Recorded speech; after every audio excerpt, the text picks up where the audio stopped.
vem do Espírito. Amém?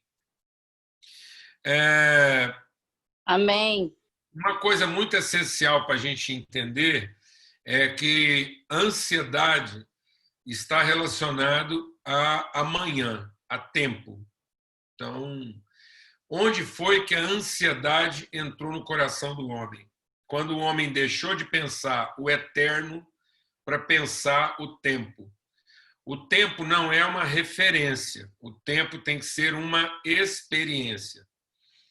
Então, eu experimento o tempo com uma consciência de eterno, mas o tempo não é determinante. O tempo não é, ele não tem poder determinante, né? Então, o tempo é a experiência, é a vivência para que os processos de Deus se revelem.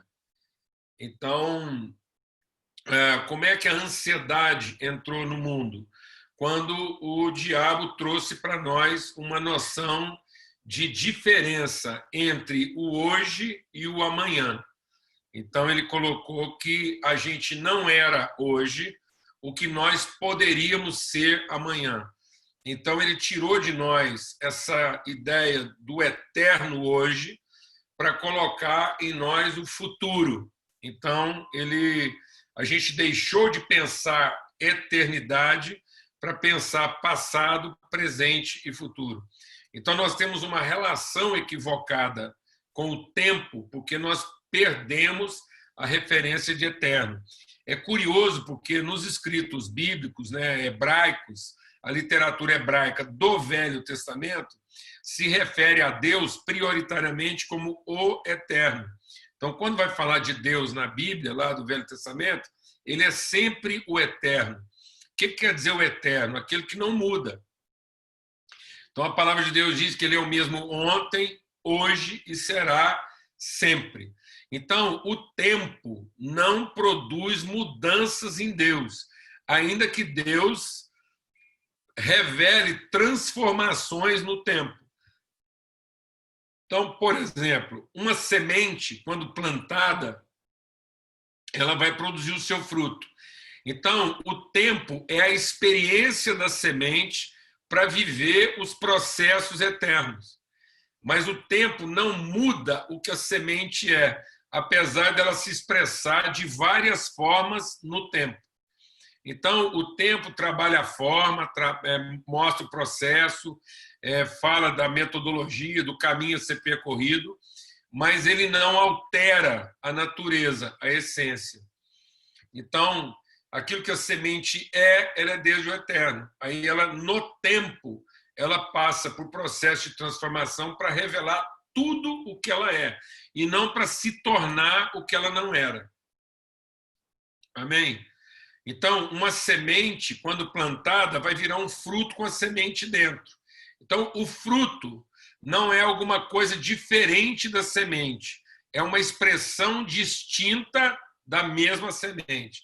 É uma outra forma da semente se revelar. Então, não houve mudança, houve transformação. Quando eu perco a noção de eterno, eu vou dar ao tempo um poder que ele não tem, como se ele tivesse o poder de mudar. E o tempo não tem o poder de mudar. Nada fica melhor com o tempo, nada cura com o tempo. Então, o tempo não tem poder, né?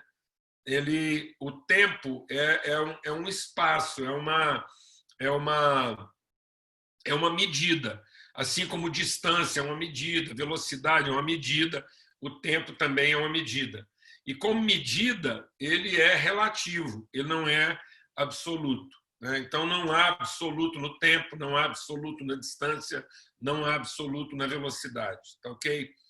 Vamos ler um texto aqui que a gente vai entender isso melhor e ver onde é que foi que a ansiedade entrou na vida do homem. Então, lá no capítulo 3 de Gênesis, diz assim: e a serpente era astuta, mais do que qualquer animal do campo feito pelo eterno Deus. Então, eu estou lendo aqui na Bíblia hebraica. Então, aqui na Bíblia hebraica diz assim: a serpente era mais astuta do que qualquer animal do campo feita pelo eterno Deus.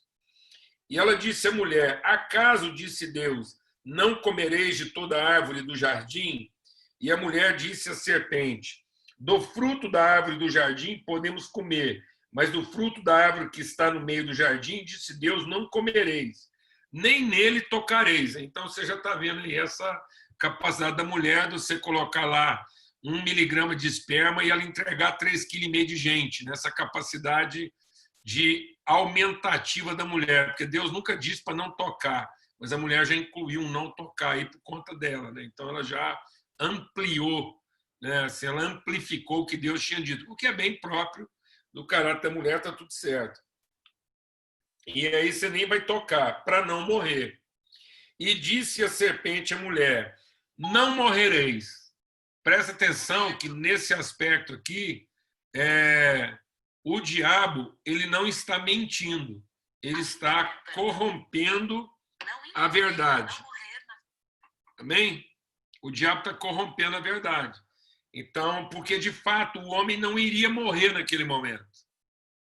Né? A carne do homem não ia morrer, a alma do homem não iria morrer. Como a alma do homem não vai morrer. Né? Mas ela vai deixar de ter conexão com a eternidade. Então, a alma humana nunca vai morrer, ela vai existir para sempre. Então, quando ele diz, não, se você fizer isso, você não vai morrer, ele não mentiu, mas também não falou a verdade. Né? Porque, está vendo? Viver não tem a ver com a duração de tempo que eu vou existir. A vida não é quanto tempo eu duro. A vida é quanto do eterno eu conheço. Então, pois Deus sabe que no dia em que você comer, então você vai morrer. Desculpa, no dia em que você comer, presta atenção, Deus sabe que no dia em que você comer, os olhos se abrirão e vocês serão como Deus, conhecedores do bem e do mal. A mulher viu que a árvore era o quê? Boa para comer, desejável para os olhos, e árvore para dar entendimento do bem e do mal. Tomou do fruto, comeu, também deu ao seu marido que estava com ela, e ele comeu. Então vamos deixar o Espírito de Deus ministrar no nosso coração aqui. O princípio criativo de Deus qual é? Façamos o homem que seja a imagem segundo a semelhança. Então o princípio de Deus é a semelhança, é a natureza. E o tempo é para produzir uma imagem conforme essa natureza. Então, o tempo é só o processo, é só a metodologia para dar expressão ao que já é, e não para tornar o que não é alguma coisa. Então, não há amanhã para Deus, assim como não há ontem. Para Deus só existe o quê? O hoje. Depois nós vamos ver isso lá em Hebreus. Então, o que o diabo introduziu na mente do homem que não tinha? Amanhã. Ele diz, no dia em que você fizer, então você será. Ou seja, ele arremeteu a identidade para o futuro. Você não é agora, mas dependendo do que você fizer, você se tornará. Então, eu posso usar aqui, por exemplo, o exemplo do Damon e da Ellen. A ideia é, se eu estudar bastante e aprender música, eu vou me tornar um músico. Isso é uma estratégia do diabo, porque aí você vai fazer aquilo no interesse de se tornar quem você não é. E aí você vai estar sempre à espera de algum reconhecimento para finalmente você saber se você se tornou ou não. Sendo que, na verdade, estudar música não é para você se tornar um músico. Os músicos deveriam aprender música para expressar melhor sua musicalidade. Então, por exemplo, fazer medicina não vai fazer um médico. Os médicos deveriam ir estudar medicina para se equiparem como médicos. Mas do jeito que a gente está ensinando hoje, a gente está dizendo assim, vai fazer tal coisa para você se tornar isso. Então, nós estamos gerando ansiedade no povo, porque ele está pensando que fazer uma faculdade de medicina vai tornar ele um médico, de fazer uma faculdade de direito vai tornar ele um advogado, aquilo que ele ainda não é. Sendo que a gente deveria ajudar as pessoas a conhecerem quem elas são, o nome que Deus deu para elas na eternidade, para que elas pudessem se instrumentalizar na expressão melhor de quem elas já são. de modo que o tempo de todo mundo fosse o quê? O hoje. De que ela pudesse ser um menino de 12 anos totalmente consciente de quem ele é aos 12 anos, e não a expectativa de se tornar alguém que ele ainda não é. Então, quando Jesus entra com 12 anos de idade lá no templo, ele é um jovem de 12 anos totalmente completo e que sabe exatamente qual é o papel dele na vida com 12 anos de idade. Ele sabe, eu estou aqui para cuidar dos negócios do meu pai, ou seja, ele não está aqui tentando se tornar alguma coisa para que Deus o abençoe no seu esforço. Então, toda a ansiedade está relacionada a uma crise de identidade. Então, toda a ansiedade é uma incredulidade do ser. É a ideia de que o futuro pode me tornar quem eu não sou ou corromper o que eu sou. Então, o futuro tanto pode me promover como pode me prejudicar. Então, não interessa se eu estou pensando alguma coisa boa para o futuro. E não interessa se eu estou pensando alguma coisa ruim para o futuro. Não existe ansiedade positiva nem ansiedade negativa. Existe ansiedade. Por isso que a palavra de Deus diz que nós não devemos andar ansiosos de coisa alguma. Porque às vezes alguém diz, não, mas a minha ansiedade é porque eu quero ver meus filhos bem. Eu sou ansioso porque eu quero deixar um bom futuro para os meus filhos. Bom, então, isso é ansiedade. Porque você está dizendo que essa qualidade de vida ela está no futuro e não na relação que você constrói agora e na consciência que ele tem agora. Então, essa ideia do que a vida pode me dar e não do que eu tenho para oferecer para a vida. Então, o diabo ele nunca vai te dar uma crise de poder, ele nunca vai colocar em xeque o seu poder. Ele vai estimular o seu poder para que você tenha uma ideia presumida do poder. Então, a ansiedade está relacionada à presunção. A presunção de que eu vou conhecer o bem, eu vou ser capaz de separar o certo do errado, o bem do mal, e que essa capacidade de fazer a escolha certa e evitar as escolhas erradas vai me garantir uma vida bem-sucedida. Isso é uma presunção. O que eu estou tentando, a partir de mim mesmo, a partir da minha própria competência, saber o que vai dar certo ou o que vai dar errado. Então, o diabo, muitas vezes, ele não vem gerar na nossa vida uma ansiedade a partir de uma coisa errada. Geralmente, as piores ansiedades da nossa vida estão relacionadas às coisas certas. Tanto que ele falou assim, por que você não usa o seu poder, já que você é filho, se você é filho, ele nem não falou já que você é filho, ele falou assim, se você é realmente filho, por que você não usa o seu poder para resolver o seu problema imediato? Então, tá vendo? Ele não está produzindo uma crise de poder, ele está produzindo uma crise de identidade. Por que você não usa o seu poder para mostrar a respeito de você o que ainda não está evidente? Então, aí, Jesus estava sofrendo a tentação de usar o poder dele para suprir uma carência, para ser reconhecido naquilo que não estava evidente. Então, há um risco da gente começar a fazer as coisas para obter um tipo de reconhecimento, para obter um tipo de vantagem, de lucro, de qualquer outra coisa. Então, as tentações sempre vão estar relacionadas a isso. A ideia de quem eu não sou, o esforço de me tornar e depois o empenho de continuar garantindo aquilo que eu me tornei. Então, isso é uma presunção. Isso é uma soberba a partir de uma carência. A ideia de que se eu fizer a escolha certa, se eu tomar as decisões corretas, se eu escolher a coisa certa para fazer, Deus vai me abençoar. Então, a ansiedade vem de uma coisa muito simples. É que o diabo não tirou Deus da nossa vida. Ele só tirou ele do princípio e colocou ele no fim. Então, o diabo deu a Deus uma condição temporal e tirou dele a sua expressão de eternidade. Então, agora eu não conheço Deus a partir da sua eternidade. Eu conheço Deus a partir do meu futuro acertado.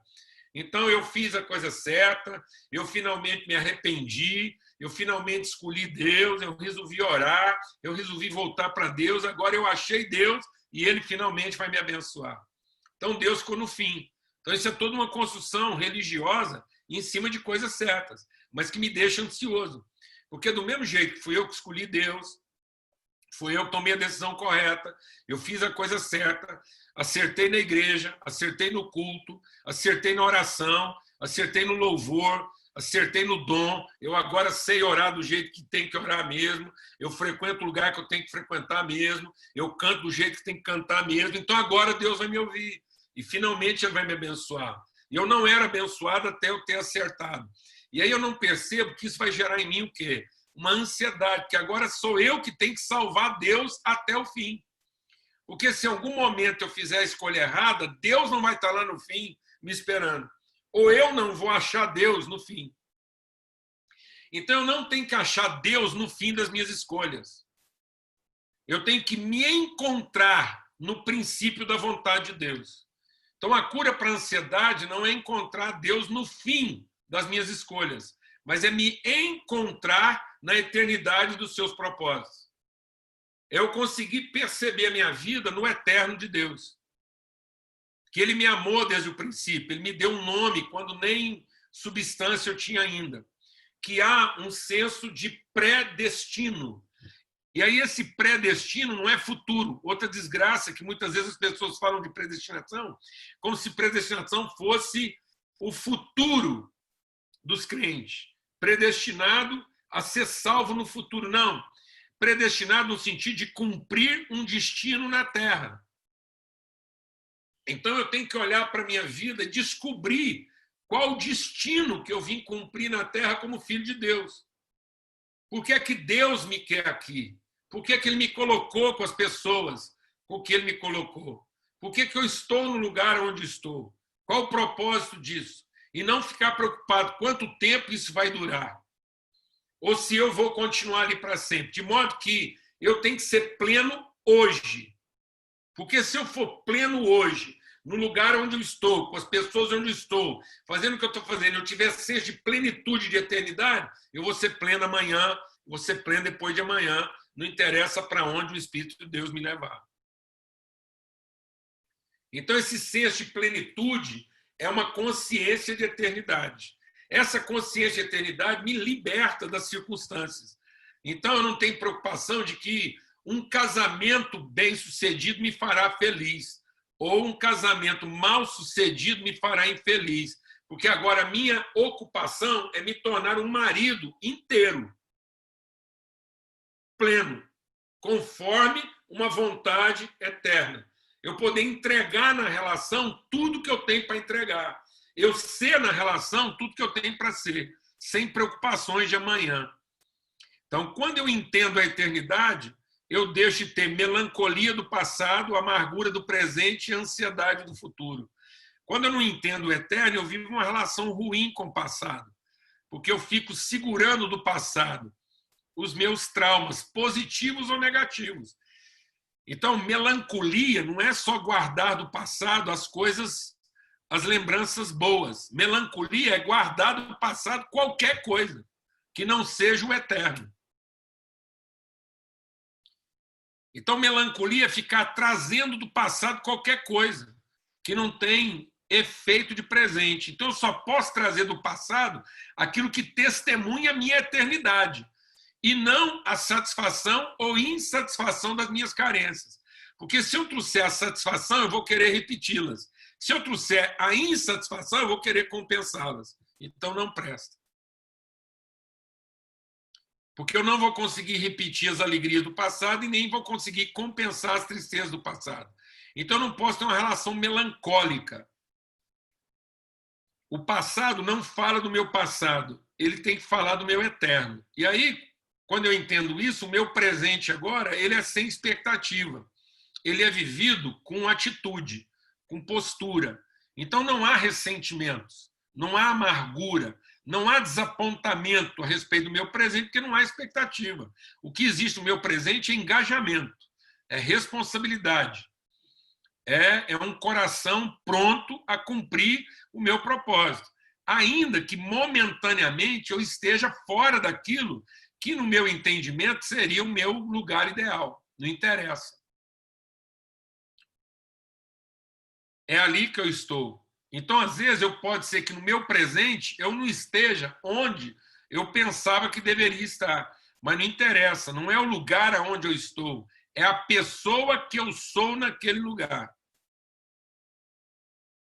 Sem amargura. E isso vai fazer com que eu não tenha melancolia do passado, não tenha amargura do presente, porque eu não vou fazer comparações, e, portanto, eu não vou ter o quê? Ansiedade do futuro. Eu não vou projetar para o futuro a felicidade que eu não tenho e nem vou projetar para o futuro as infelicidades que eu possa ter. Porque o futuro não me reserva nem felicidades, nem infelicidade. O futuro só me reserva uma oportunidade de expressar melhor a pessoa que eu estou me tornando. Então, a única certeza de futuro que eu tenho é que, havendo futuro, eu serei uma expressão melhor do que a pessoa que eu sou hoje, como Paulo diz em Filipenses, no capítulo 2. Então, eu ainda não estou totalmente perfeito.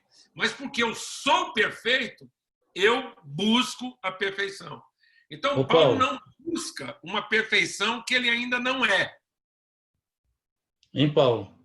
Ele busca a perfeição de ser o que ele já é na sua melhor expressão. Pode falar. Como é que o meu passado reflete o eterno? Naquilo que é a fidelidade de Deus, porque não era nem para você estar aqui. Você não está aqui por causa do que deu certo. Você está aqui apesar de ter dado tudo errado, porque nós só estamos conversando porque deu tudo errado, porque se tivesse dado tudo certinho do jeito que você tinha planejado, nós não estávamos conversando aqui. Respondeu? Nós não estávamos tendo essa conversa, porque se tudo tivesse acontecido igual você planejou 10 anos atrás, esse era o último lugar que a gente estaria se encontrando. Então, apesar de ter dado tudo errado, você está aqui. Então, quem te trouxe até aqui? A misericórdia de Deus. Seus acertos não te trouxeram aqui e seus erros não te impediram de estar aqui. Então, foi o renovado misericórdia de Deus que promoveu esse encontro. Não foi as escolhas que nós fizemos. Porque tem gente que ainda acha que está nessa reunião aqui porque escolheu, fez a escolha certa lá atrás. Não é verdade. Lá atrás nós fizemos mais escolhas erradas do que certas. Então, não é mérito de ninguém estar participando desse momento. Não fosse o eterno de Deus, não fosse um destino para cumprir, se nós não estivéssemos aqui cumprindo um destino eterno, uma vocação eterna, essa reunião não estava acontecendo. E por que a gente tem que se instrumentalizar? Para poder expressar isso de maneira mais plena, mais livre. Então, aí nós vamos usar os recursos, nós vamos usar a leitura, nós vamos usar a arte, vamos usar tudo para que essa expressão seja mais pedagógica, seja melhor construída, ela seja enriquecida de todos os seus elementos. Então, nós vamos buscar na criação todos os elementos disponíveis para que essa expressão seja plena. Literatura, arte, ciência, tudo que tiver ao nosso alcance, nossa inventividade, tudo. Então, se eu puder colocar um enfeite na mesa para servir um almoço, eu vou colocar.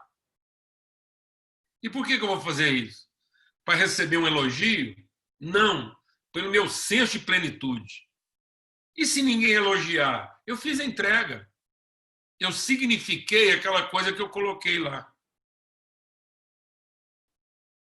Então, por que eu vou caprichar num tempero na hora que está fazendo a comida? Para a família depois me elogiar e achar que eu sou um bom cozinheiro? Não. É para significar de maneira melhor tudo que está ali na minha mão para fazer. Então, se eu lembrei de uma coisa, de um detalhe, se eu conseguir colocar um detalhe, um traço, um risco, e tudo que eu puder riscar, tudo que eu puder desenhar, tudo que eu puder detalhar, eu estou revelando plenitude, porque foi isso que Deus fez. Para cada lugar que eu olho, eu vejo uma tinta, um tom, uma nuance, um som, um ritmo, uma harmonia. Então, essa comunicação de um Deus que não encontra limites para a sua entrega, para a sua doação. Isso é o eterno de Deus. E Deus não faz isso no futuro, ele faz isso o tempo todo. Então, Deus é todo o tempo todo. Amém? E aí nós vamos perdendo essa escravidão do tempo. Porque quando a gente, por exemplo, você vê o que é na nossa vida, a gente fala assim, Deus faz novas todas as coisas. Aí a gente está à espera de novidade e não de originalidade. A gente espera que Deus vai nos surpreender com uma novidade. Não. Deus faz nova todas as coisas porque ele não se corrompe. Então, Deus vai limpando tudo para que tudo seja uma expressão cada vez mais genuína daquilo que é o original. Que original? Aquilo que ele criou lá na eternidade. Homem e mulher os criou. Então eu fui criado, eu estou criado. Agora eu estou sendo o quê? Formado. E Cristo veio me dar a revelação plena do homem criado que eu fui. Então Cristo é a perfeita imagem do que é o homem eterno de Deus, homem e mulher. Alguém que é acochado, apertado, humilhado, desprezado, não reconhecido. Ninguém reconheceu sua arte, ninguém viu nele beleza, ninguém elogiou o trabalho dele, ninguém entendeu a mensagem dele e, em momento algum, ele deixou de entregar o que tinha para entregar. Amém? Por quê? Porque a eternidade estava fluindo através dele. Entendeu? Então, esse é o homem. Por isso que ele diz que está consumado. Está consumado o quê? A entrega. O que Jesus está entregando? A eternidade, a vida. A vida está em mim e eu espontaneamente a dou. Então, o segredo de vencer a ansiedade é a espontaneidade. Porque toda vez que eu faço alguma coisa com... Amém? Vamos entender uma coisa aqui, amados. Amanhã pode ser o minuto seguinte. Tudo que eu faço esperando a recompensa ou reconhecimento do minuto seguinte é amanhã. Aí já comprometeu a entrega. Por isso que só é eterno aquilo que é espontâneo, aquilo que é livre. É tão curioso isso que onde é que isso, como é que em que a ansiedade ficou identificada em Satanás? Que ele é o pai da ansiedade. No comércio.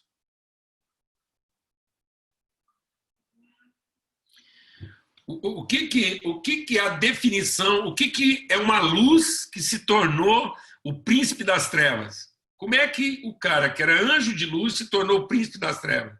Por um detalhe. Encontrou comércio no coração dele. O que é comércio?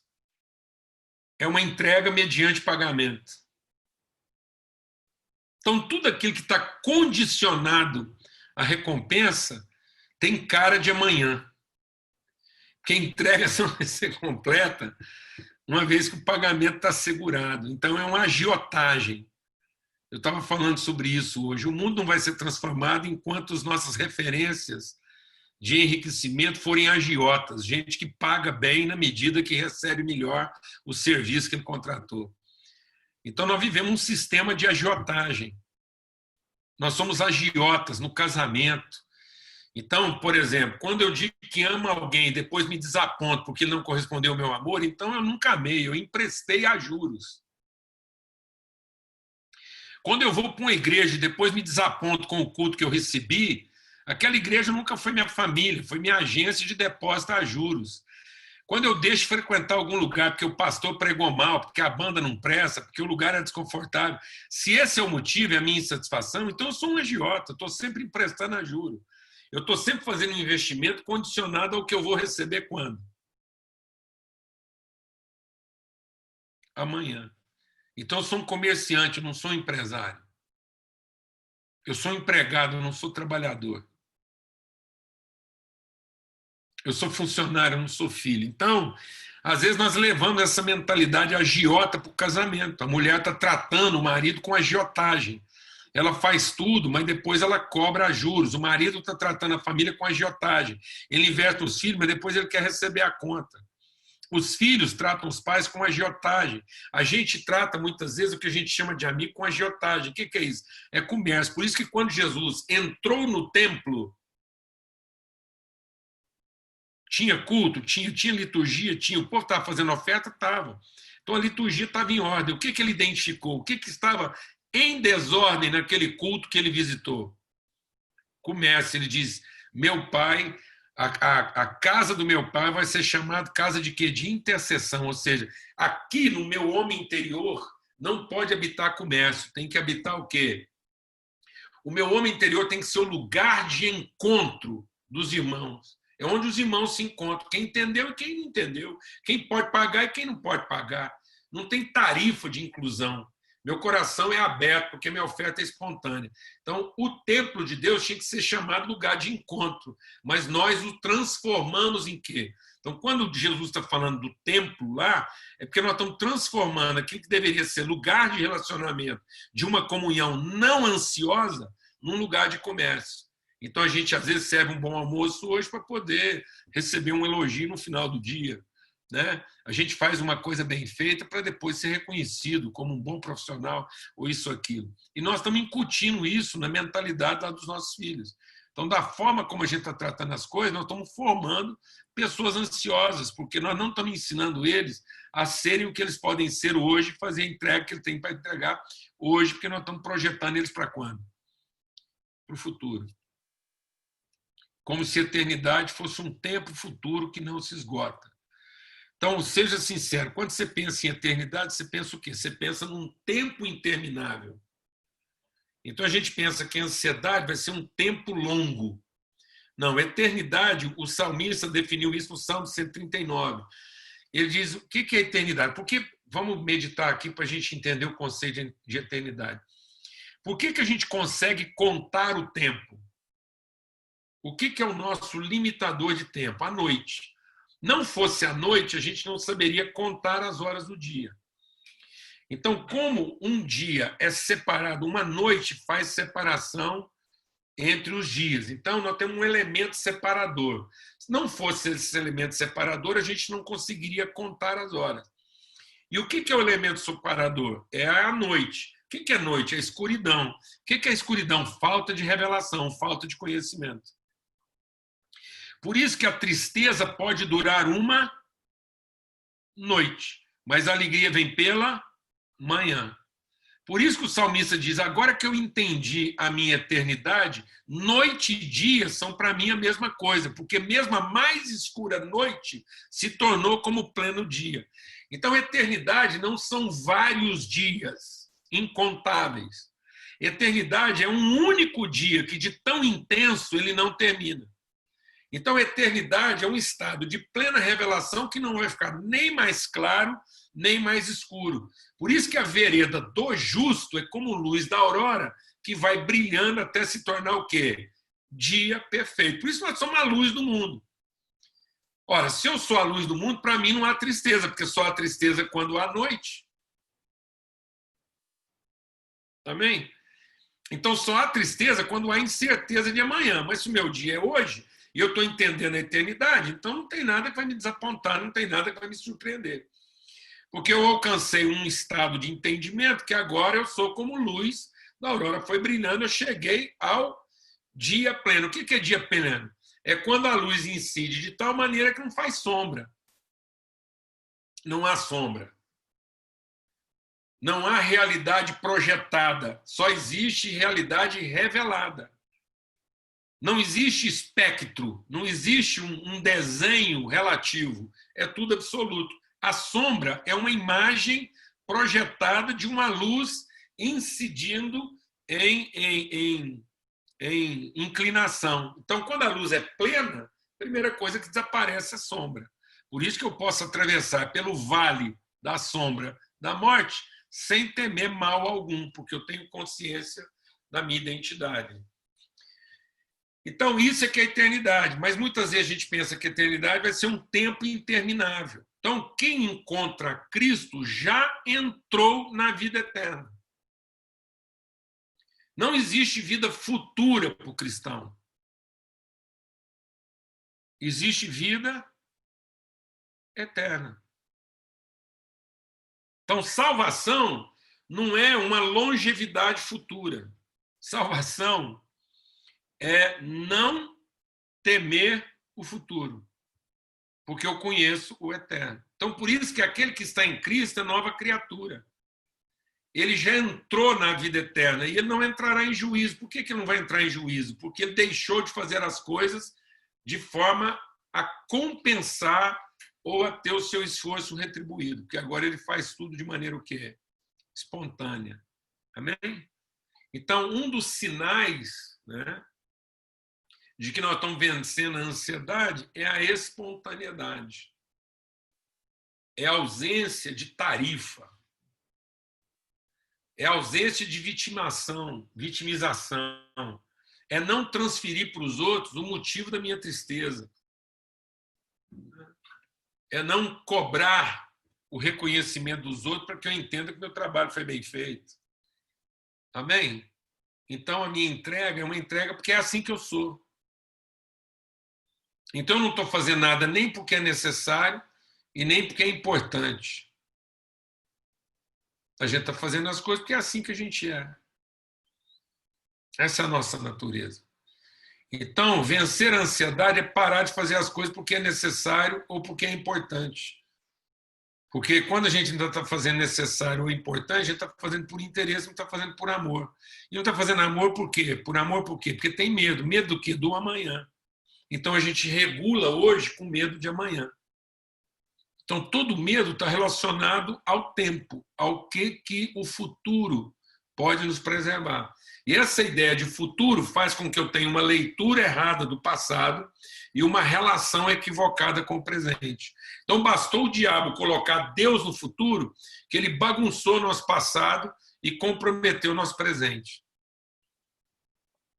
Porque ele colocou sobre o tempo um poder que o tempo não tinha, de me tornar quem eu não sou.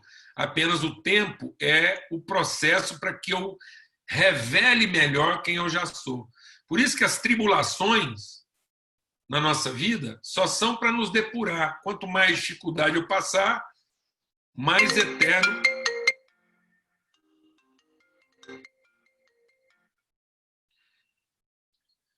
Então, entrou uma chamada aqui, já voltei. Então, o fogo é para tornar o ouro cada vez mais ouro. Então, o ouro refinado não é a expressão futura do ouro, é a expressão eterna de tudo que o ouro já era e já é. Então, o ouro é refinado no tempo, mas ele não se torna aquilo que ele não era. Ele se torna uma expressão mais apurada de tudo o que ele sempre foi. Então, os processos de Deus na minha vida não é para me tornar quem eu não sou. É para me libertar de quem eu não sou. Então, as tribulações só vão queimar aquilo que eu não sou. E a fé é para que eu creia a pessoa que eu sou. Por isso que a fé é a certeza das coisas que ainda não se veem. Então, a fé não é uma expectativa de que eu vou receber no futuro. A fé é a perspectiva de que eu vou revelar o eterno.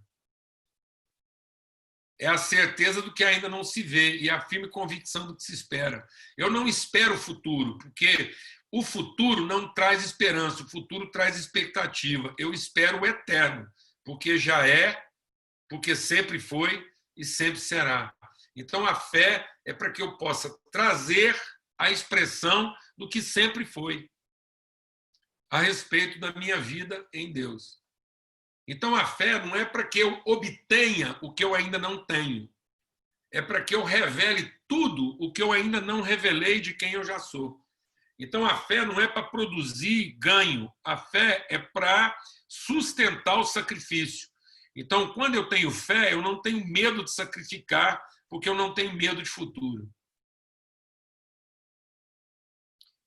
Então, a fé torna a minha oferta espontânea, porque é por fé e não é por interesse.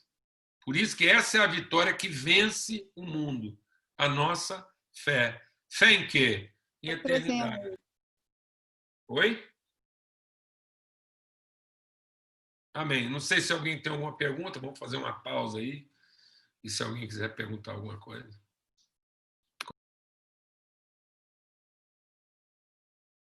Não, é interessante que o Viktor Frankl, um psicólogo, vocês devem ter ouvido falar dele já, né, que ele era judeu e ele estava estudando sobre o sentido da vida, né? Que sentido é aquilo que a gente chama lá, né? Que teoricamente, né, as pessoas vão chamar de espiritualidade, né? Que é o sentido da vida, de onde viemos, para onde vamos, quem somos, né?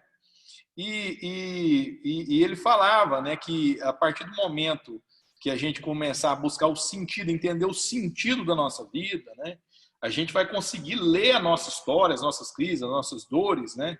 Isso vai vai criar significado, vai fazer valer a pena tudo que passamos, né? Tem um outro autor, me falha a memória aqui, ele fala assim que quando a gente consegue uma circunstância do passado, uma dor, uma marca, né?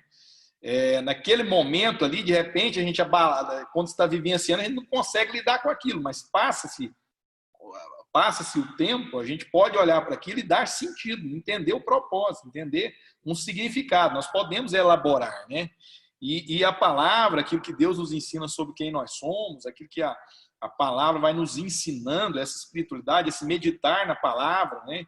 Esse aplicar em conhecer a Deus, conhecer quem nós somos, né? A revelação de Deus daquilo que nós somos, a gente pode olhar, pode levar e significá-las, né? Ô, Rony, até a Lala fez um comentário aí, né? Que às vezes a gente comete um erro grave com os filhos, perguntando para eles o que eles querem ser quando crescer. E, na verdade, isso é um grande equívoco mesmo da nossa parte. Porque o papel dos pais... Vamos entender o que acontece conosco aqui. Por que a gente faz essa pergunta? Porque a gente tem a tendência de achar que os filhos são nossos e que Deus vai abençoá-los se a gente fizer a coisa certa. Então, põe uma coisa na sua cabeça. A carne gera carne, e o que é da carne nunca vai virar espírito. Então, Paulo diz que os filhos que nós estamos gerando na carne se tornam os perseguidores dos filhos que nós geramos no espírito. Então, isso é grave, porque muitas vezes nós estamos gerando os próprios perseguidores dos nossos filhos. E isso não é uma outra pessoa, isso às vezes é uma mentalidade que vai persegui-lo. Isso está lá em Gálatas, depois você vai meditar sobre isso. Então, aquilo que eu gero na carne persegue. Por quê? Porque o que eu gero na carne vai pensar em direito. Vai ser sempre um escravo. Ele vai fazer para receber alguma coisa em troca. O que eu gero no espírito vai ser sempre um doador. Então, o grande desafio da nossa vida é, ao gerar filhos, entender que são filhos de Deus trazidos ao mundo através de nós.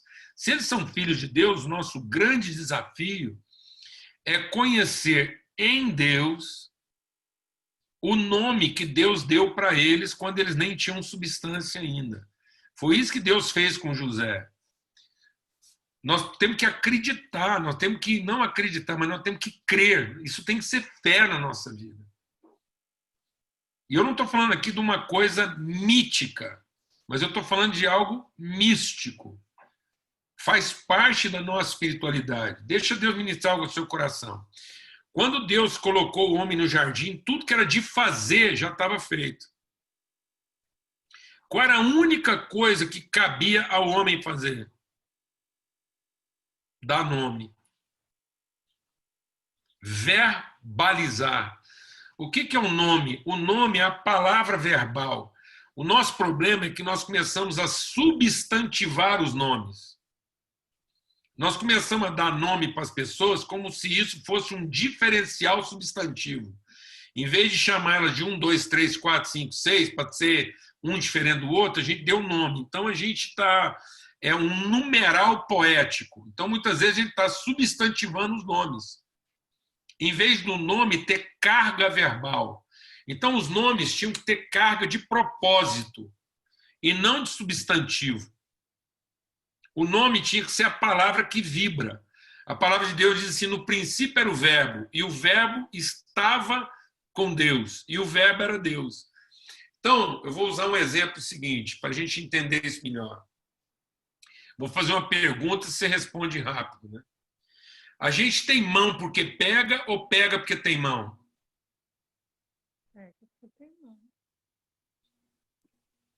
A resposta mais rápida é que a gente pega porque tem mão, e não é.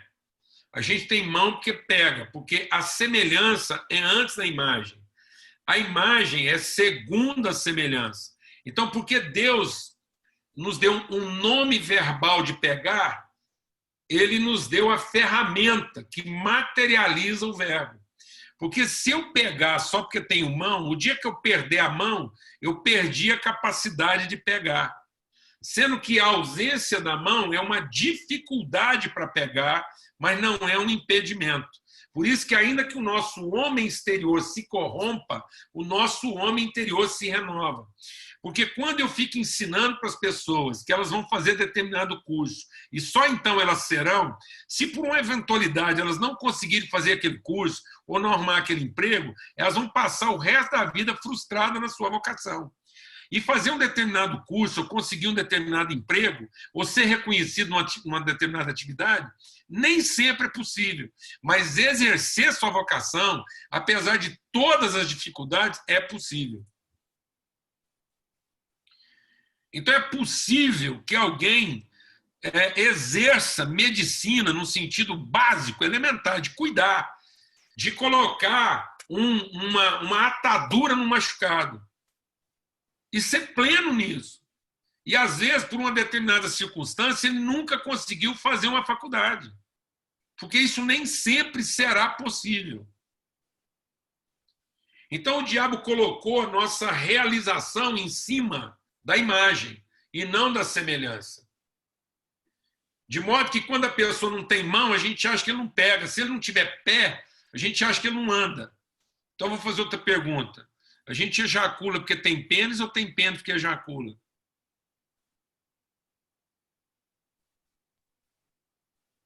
Então, a gente tem pênis porque ejacula, porque o ejacular é o verbo que nos identifica com Deus.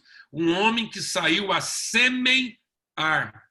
Então, muitas vezes, quando eu estou entendendo que o pênis é a condição da ejaculação, eu estou ejaculando a minha semente. Então, eu estou lá, eu estou amaldiçoando com o pênis, porque aquilo só está colocando lá a semente da minha carne.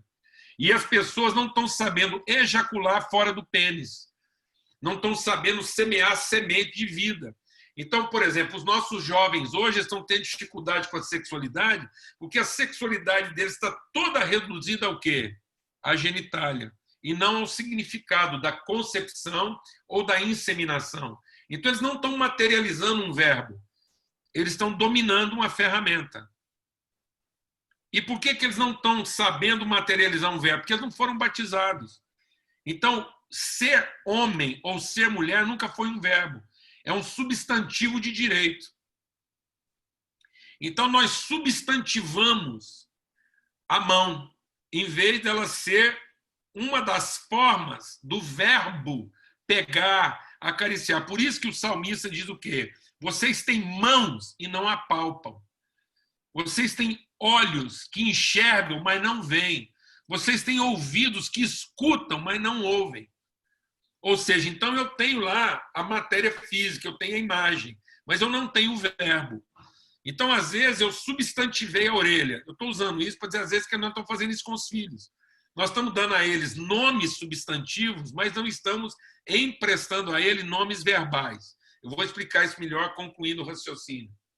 Então, é mais ou menos o seguinte, tinha uma árvore lá, e o Adão olhou para aquela árvore e falou assim, goiabe, do verbo goiabar. A partir do momento que o Adão batizou aquela árvore de goiabá, a goiabeira passou a goiabar goiabas. Porque eu posso ter uma frase sem substantivo e sem predicado, mas eu não vou ter uma frase sem verbo. O verbo é a essência da frase. Então, não haveria uma goiabeira e nem haveria goiaba se não houvesse o verbo goiabar atribuído àquela árvore. Então, foi a palavra do Adão que deu o nome verbal. Então, ele não disse assim, goiabeira. Não, ele disse goiabar. E aí a goiabeira passou a goiabar goiabas. Isso é tão forte que quando eu falo de amor, eu penso em ser amado. E muitas vezes não penso em quê? em amar. Eu substantivei o amor. Então, muitas vezes eu falo de amor, eu penso no direito de ser amado e não no privilégio e na responsabilidade de amar. Então, amor não é um substantivo, é um verbo. Amém? Ele é uma palavra que vibra, ele não está imobilizado num formato substantivo, ele está dinâmico, num caráter verbal. Então, por isso que o verbo estava com Deus. Então, quando primeira vez que Deus falou de amor, ele falou amar. Deus amou. Então, ele é amor, porque ele amou desde o princípio. E o amor de Deus foi essa forma verbal.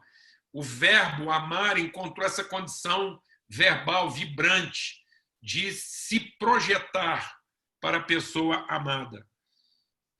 Então, Deus, sendo amor, amou os amados. E nós que fomos amados, agora amamos do mesmo jeito que Deus amou. Então, nós amamos porque Deus nos amou primeiro. Então, o amor de Deus não é para que eu me sinta amado, é para que eu ame tanto quanto Ele amou. Então, o amor de Deus não é um substantivo inerte e nem um adjetivo qualitativo. O amor de Deus não é para garantir que eu fui amado e nem para eu ter certeza do quanto eu fui amado. O amor de Deus é para eu saber que eu posso amar tanto quanto Ele amou. É um nome verbal. Não é substantivo, nem é predicado. Amém? Então, nós precisamos ajudar nossos filhos a terem nomes verbais. E nós estamos ensinando nossos filhos a terem nomes substantivos e nomes predicados. De modo que ele fica com o nome substantivo, depois ele fica querendo herdar o predicado dos pais. Então, às vezes, ele vai ter uma relação com os pais de direito. Ele não quer assumir responsabilidade, ele quer ter acesso ao patrimônio que o pai garantiu para ele. Então, ele tem um nome substantivo que diz que ele é filho daquele pai e tem um nome adjetivo que diz que ele tem direito ao patrimônio do pai. Mas ele não tem um nome verbal que faz ele amar como o pai amou, porque o pai nunca transferiu para ele o nome numa forma verbal, mas fez valer um nome substantivo e predicado. Eu não sei se eu fiz me explicar, mas pode parecer uma coisa complicada, mas não é muito simples, né?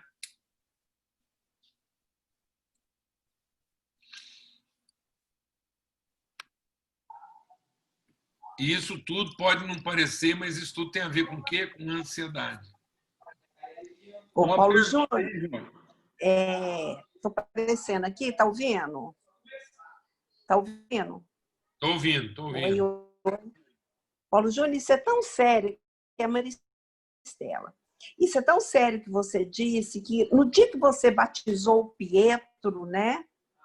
O meu neto, você falou uma frase que me marcou muito. Você disse assim, e você vai ser agregador de amigos, você vai ser amigo. E aquilo me marcou muito, porque é nada melhor do que ser amigo. É tão interessante que a Luciana estava falando para mim essa semana, ela falou, mãe, na quarentena, todos os colegas da sala do Pietro ligam para ele todos os dias. Ele é um agregador de pessoas, de amigos. Então, na verdade, se fosse assim, Pietro, o que você vai ser quando você crescer? Qualquer coisa nesse sentido. Não, ele já era uma pessoa que agregava amigos, né? Aí você pode confundir, isso é profético? Sim, é profético, mas é porque a essência já estava nele. É. E não sei se eu estou correta. Não, é isso, e até foi bom você citar a questão profética. E com a sua profecia... Quase todo profeta entrou em depressão. Quase todo profeta entrou em depressão. Porque quando Deus dava para ele uma revelação profética, ele confundia isso com o futuro. E aí ele tinha a tendência de transformar o profético em ideal. Então, uma revelação profética não é uma fala a respeito do futuro, é uma manifestação do eterno. E nós temos a tendência de achar que o profeta fala do futuro. E isso é uma abominação, porque Deus abomina o prognosticador e o adivinhador. Então, a única coisa que Deus não quer falar conosco é a respeito de futuro. Muito forte isso. Então, não tem nada a ver a profecia com o futuro. E por que o profeta entrava em depressão? Não, está tudo certo. Por que o profeta entrava em depressão? Porque a hora que ele comparava a visão que Deus deu para ele, que era para ser uma referência, e ele transformava isso em expectativa de futuro. Então, Deus, às vezes, Deus deu uma palavra profética para mim, muita gente está indo atrás de profeta para quê? Para saber que tipo de mulher que ele vai casar, e não para aprender que tipo de homem ele pode ser. Está indo atrás do profeta para saber em qual empresa que ele vai trabalhar, e não que tipo de trabalhador ele pode se tornar. Então, quem tem preocupações com o futuro e busca a profecia como quem quer adivinhar o futuro, Deus diz que da parte de Deus virá um espírito maligno que dirá ao profeta e a quem consultou o profeta aquilo que eles queriam ouvir, para que ambos fiquem presos na sua cobiça. Isso é a palavra de Deus. Que não tem nada a ver com o futuro. E por que o profeta ficava deprimido? Porque ele transformava uma perspectiva de eterno numa expectativa de futuro. Um talvez seja, quem sabe será, que bom que fosse. Aí, à medida que as coisas não aconteciam conforme aquilo que ele viu na profecia, ele entrava em depressão. Mas a profecia não era uma garantia de futuro, era uma referência de eterno. Para que houvesse o que houvesse, ele nunca desanimasse e nunca mudasse o seu compromisso.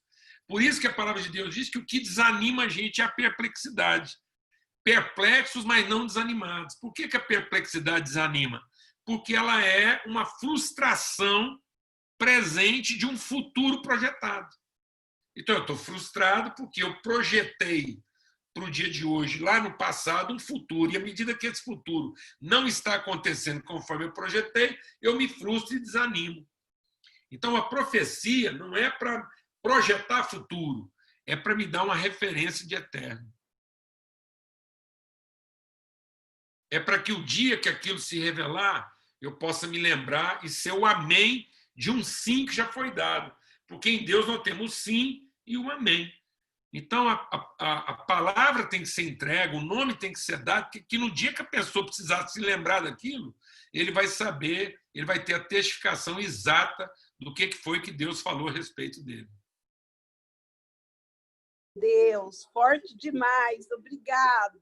Que crescimento, glória a Deus. Júnior, tem uma pergunta aí no bate-papo. É da... Aqui, é da Lala Vieira, né? Lala ou é outra Lala? Por que algumas pessoas, tendo consciência de eterno e tudo mais, continuam adoecidas? Bom, primeiro tem que saber se elas estão adoecidas ou se elas só estão sofrendo. É importante entender que sofrer não é doença, né? Não estou falando de sofrer, não. Estou falando de emocionalmente. Não sai do lugar. Eu só quis fazer a separação. Então, primeira coisa, ser cristão não é acreditar, é crer. Existe uma diferença? Total. Acreditar é aquilo que eu atribuo crédito. Amém. Certo? E crer é aquilo que revela o eterno. Então, nós não acreditamos em Deus. Fé não é acreditar em Deus. Então, tem muita gente que está adoecida porque acredita em Deus. Ele está emprestando para Deus os seus créditos. Ele louva a Deus como quem acredita. Ele oferta como quem acredita. Ele ora como quem acredita. Isso vai gerando nele a expectativa de que uma hora Deus vai corresponder. Boa parte dos discípulos que andavam com Jesus estavam andando com Jesus, ouvindo Jesus, emocionados com Jesus. E estavam emocionalmente adoecidos. Por quê? Porque eles ainda projetavam para Jesus suas crenças. Eles acreditavam. E Jesus frustrou todas as suas crenças para que eles pudessem crer. Então, crer é fruto de uma revelação. e não da contemplação de um interesse ou a satisfação de uma crença. Então, nós temos que sair do nível de quem acredita, de quem atribui crédito, para entrar na dimensão de quem conhece. Então, fé é conhecer e não acreditar. Os discípulos acreditavam, davam crédito a Jesus, por isso eram discípulos, mas não o conheciam. Por isso que é conhecer e prosseguir em conhecer. Por isso que nós temos que acrescentar à fé virtude. O que é virtude? Conhecimento, longanimidade. Então, nós temos que trabalhar a nossa fé, nós temos que desenvolver a nossa fé para vencer a ansiedade. Por isso que vencer a ansiedade é mandamento. Tem gente que está querendo vencer a ansiedade acreditando que de tanto rezar, que de tanto pedir, uma hora Deus vem lá e tira a ansiedade de dentro dele. Isso não vai acontecer.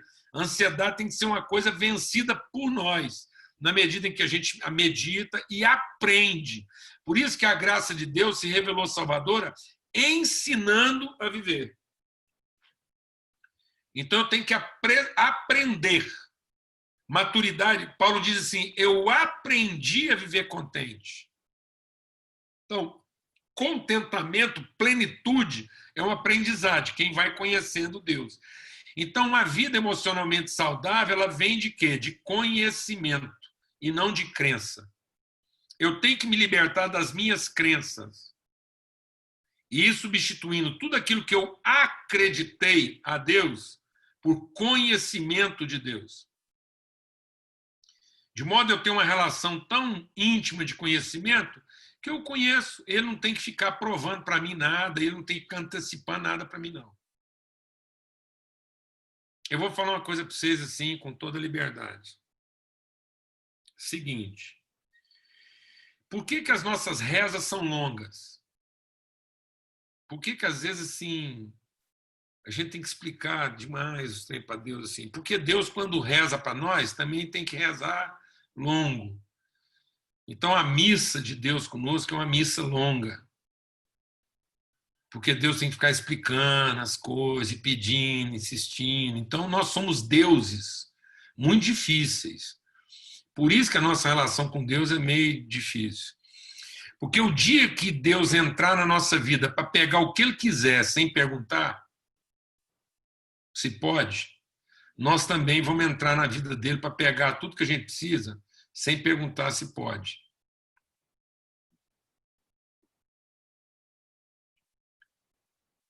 Então, como Deus não tem liberdade de entrar na nossa casa e mexer no que Ele quiser, pegar o que Ele quiser e fazer o que Ele quiser, nós também não temos liberdade na casa dele. Por isso que a nossa vida com Deus está cheia de formalidade. Tem que ser tudo muito bem explicado, senão nem Ele entende. Mas não é que Deus não manda entender, é porque quando Ele tenta explicar para nós, a gente não entende. Então, Deus conosco tem que ser cheio de formalidade.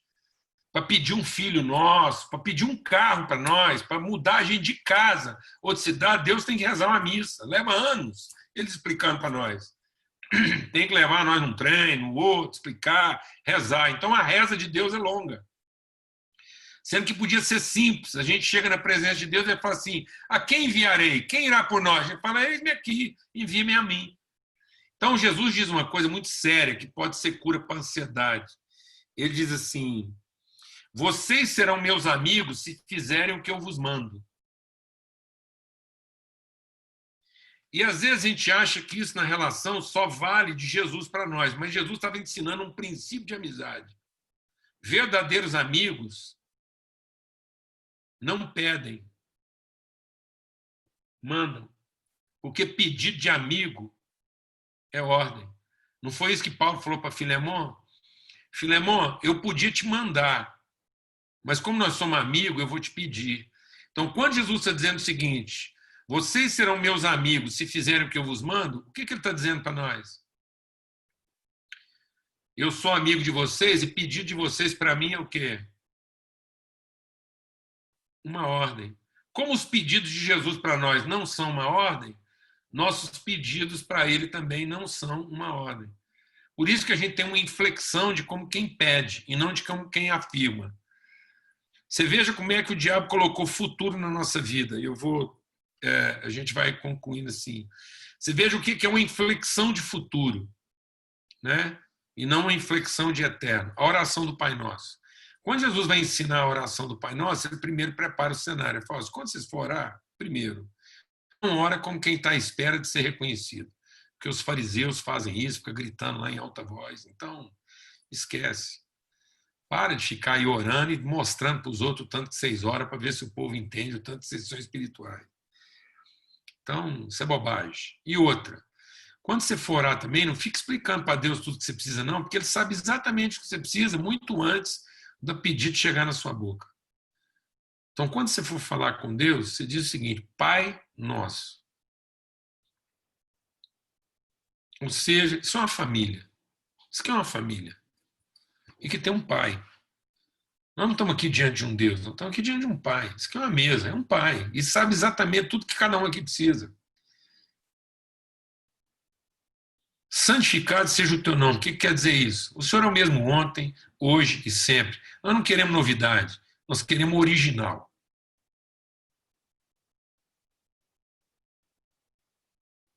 Ninguém vai mudar o Senhor. Eu não vou ficar aqui rezando como quem quer te mudar. Eu vou ficar aqui orando como quem quer te conhecer. E o Senhor é eterno, o Senhor não muda mesmo, então eu quero te conhecer. Porque eu estou perdendo meu tempo querendo te mudar. Então, meu tempo de oração é para te conhecer e não para te mudar. Então, santificado seja o teu nome. E venha o teu reino. Não é vá o meu reino. Eu não quero reinar aí no céu. Eu quero que o Senhor reine aqui na terra. E que aquilo que o Senhor já resolveu no céu se cumpra aqui. Venha o teu reino e se faça entre nós a tua vontade. Então, você vê essa noção de eternidade. Amém? Agora eu vou orar como quem conhece a eternidade. Agora eu vou falar a mesma frase em duas inflexões. O pão nosso de cada dia, dá-nos hoje. Isso é uma inflexão. Uma inflexão de quê? De quem não tem pão e está pedindo um pão que vai chegar quando? Daqui a alguns segundos, quando eu terminar de orar. Agora eu vou falar a mesma frase com outra inflexão. O pão nosso de cada dia, dá-nos hoje.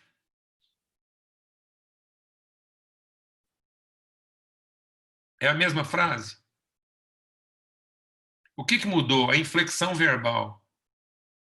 Porque agora o verbo não está aplicado num tempo futuro incerto. O verbo está aplicado num tempo eterno, seguro. Eu estou pedindo como quem tem certeza de que o pão está ali, ele é nosso, ele é para ser compartilhado. Então, se ele já é nosso, por que eu não vou lá e já não pego? Porque é educado pedir. Então, esse pedido da mesa não é o pedido de quem suplica. É o pedido de quem referenda. É o pedido assim, Pai, por favor, passa o pão. Não é Pai, por favor, passa o pão. Está vendo? É a mesma frase, com outra inflexão temporal.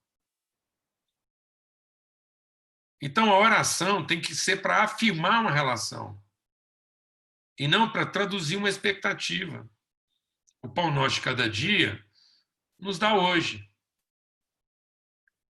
E perdoa os nossos pecados como nós perdoamos os nossos devedores. Mas não. Perdoa os nossos pecados como nós perdoamos os nossos devedores. Então, vou falar uma coisa, mano. Se Deus resolver começar a perdoar os nossos pecados como nós estamos perdoando os nossos devedores, nós estamos lascados, mano. Então, nós estamos afirmando uma relação. Deus, aqui é o seguinte, eu estou aprendendo a perdoar meus devedores assim como o Senhor perdoa os meus pecados. Então, continua perdoando os meus pecados porque eu estou continuando aqui no esforço de perdoar meus devedores. Então, Pai, perdoa os nossos pecados como nós perdoamos os nossos devedores. E o Senhor não nos deixa cair em tentação, mas nos livra do mal. Agora não, a gente vai lá e fala, não nos deixe cair em tentação, mas livra-nos do mal. Quem ensinou a gente a pedir para Deus nos livrar do mal? Fala, irmão. Por que nós fomos pondo esse tom, essa inflexão rogatória? Quem ensinou a gente a fazer isso? O diabo pôs a gente lá no alto da torre e falou assim, por que você não pede para Deus te proteger do mal?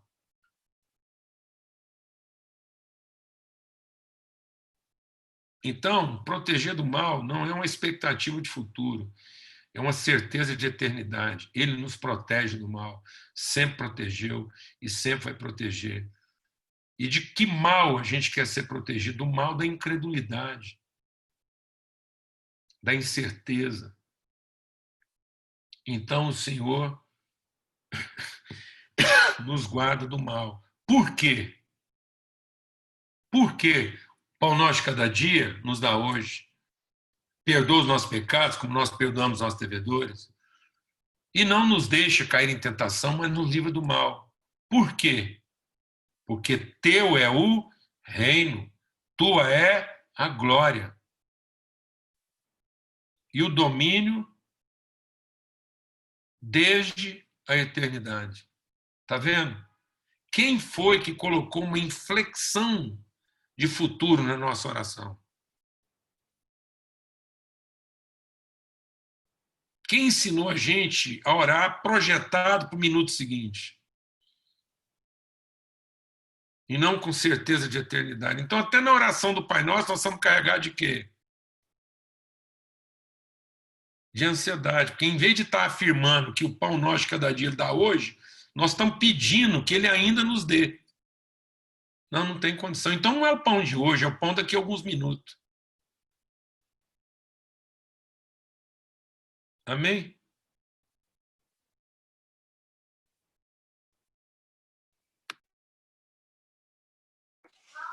Amém. Glória a Deus. Então, gente, eu quero agradecer o Paulo Júnior aí, o esforço de estar aqui com a gente. E ele está assim, né, o dia inteiro quase, né, Paulo Júnior? É uma reunião, é atendendo todo mundo. Eu te Hoje, praticamente, está o dia inteiro, porque eu tenho uma reunião agora às 10 horas. Eu te vi lá 4 horas um pouquinho, tremendo, você compartilhou. Então, eu queria terminar orando. Agora, eu sempre peço você orar para a gente, mas agora eu vou inverter, né? Amém. E eu gostaria de orar por você, né? E por todos os irmãos, mas eu gostaria que os irmãos aqui, juntos, no mesmo coração, a gente pudesse orar o Paulo Júnior, que ele está nos representando em muitos outros ambientes, né? E entregando muito de Deus, daquilo que nós cremos e daquilo que nós somos como sal da terra. Amém? Pai bondoso, é no nome do teu Filho Jesus Cristo que nós oramos agora, Pai, como igreja, ao Senhor. Pedimos, ó Deus, que em nome de Cristo Jesus, o Senhor venha abençoar a vida do Paulo Júnior, a sua casa, a sua família. Pai, aquilo que está sendo gerado no coração dele para ser comunicado ao país inteiro, pessoas de tantos lugares que têm vindo beber dessa água, né, Senhor? O Senhor tem espremido essa uva e gerado um suco transformador. E que o Senhor possa, Pai, dar virtude, Pai, que o Senhor possa dar força emocional, física, espiritual, para que ele possa, Pai, comunicar a verdade do Senhor em amor, possa comunicar aquilo que o Senhor é, aquilo que o Senhor está dizendo profeticamente à nossa nação, ao povo de Deus. E abençoe na vida dele, Senhor, que o Senhor possa representando aqui, a vida dele representando todos os pastores no Brasil. Pastores lá dos mais simples, que estão lá nos lugares mais difíceis, aos pastores das maiores igrejas, dos templos suntuosos, mas que todos eles tenham revelação de Deus. Que o Senhor possa visitar a todos, Pai, todos os pastores. E nós pedimos também, Pai, que essa igreja possa encontrar saúde emocional na revelação de quem nós somos em Deus, de quem o Senhor é e de quem são os irmãos para nós. Pai, em nome de Cristo Jesus que nós pedimos nessa noite, agradecemos essa reunião. Em nome de Jesus que oramos, amém. Isso aí, gente. Amém. Boa noite. Amém. Amém. Amém, gente. Obrigado pela oportunidade. É um privilégio estar com vocês, viu? Benção. Abraço. Lala, obrigado, viu? Amém.